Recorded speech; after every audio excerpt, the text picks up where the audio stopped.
It is a critical week in Congress as government funding is set to run out on Friday, and lawmakers are weighing a short-term solution to avoid a shutdown. Our next guest is urging Republican leaders in the House and the Senate to turn up the heat and oppose any government funding if federal vaccine mandates remain in place. What about making them build the wall, too? Texas Congressman Chip Roy joins us now. Congressman, this is a pivotal moment. We don't want to default for the first time on our economy and our bills, but you say we should extract a pound of flesh for this. Yeah, good morning, Brian. Good to see you guys. And yeah, I mean, look, first of all, the debt ceiling is something that may not become an issue until January or so. But what we are talking about is the continuing resolution passed in September that expires on Friday night.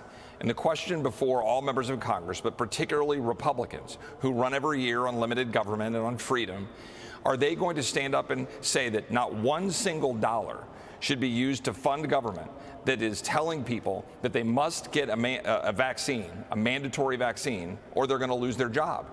Somebody talked to the veteran in my district.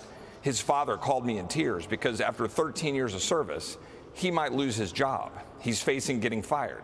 Or the woman who's 9 months pregnant, who's going to be fired from the hospital she's a nurse in. Talk about the woman that I know, one of my best friends, who's teaching a class at Auburn University in Alabama, and she's facing getting fired because she doesn't want to take the jab. You know why? Because she's facing multiple sclerosis. The president doesn't have the power to do this. And where is Congress? Congress needs to man up, stand up, and fight for the American people. And that means don't fund a government that is tyrannically forcing people to get a vaccine that they don't want to get. The courts are doing the work for us right now. 3 times courts have shut down these unconstitutional, unlawful mandates. But Congress needs to step up now and get in the game. Well, here's the thing, Congressman, you don't have enough votes. Ultimately, you can slow it down, but it's going to pass. So it's just symbolic. No, not true.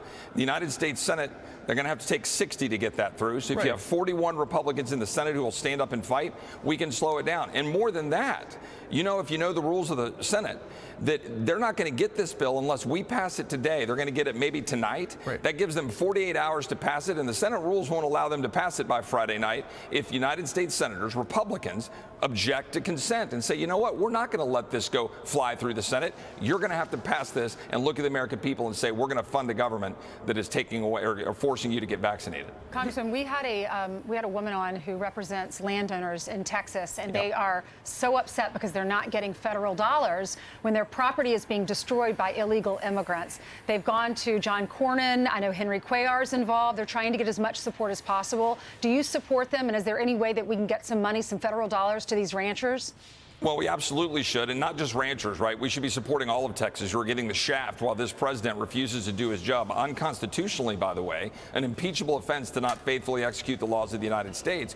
We should be helping the ranchers, helping the counties that are burying dead migrants to the tune of $10,000 a body, helping the schools, helping the hospitals. Why? Because we're not doing our job to secure the border. Texas is getting stuck because this president refuses to actually secure the border, endangering Texans' lives and endangering migrants in the process.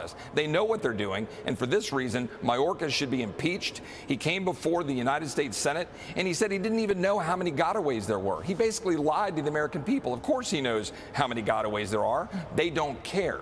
And because they don't care, they should be impeached for it. Absolutely. And we got to worry about the vaccine. We got to make sure the French aren't here. We got to test them and quarantine them. But on the border, we can let 200,000 illegals in. 20% on average are positive for the virus. So no one in Washington has any credibility at all with this administration. And I hope people understand you can't have both. You can't have a wide open border and then torture Americans. We're getting rid of elective surgery and everything else to control a variant that we know nothing about. Thanks, Congressman. Hope you stay busy and build the wall if you have some time. We're working on it. God bless you all. God bless you, too. Thank you.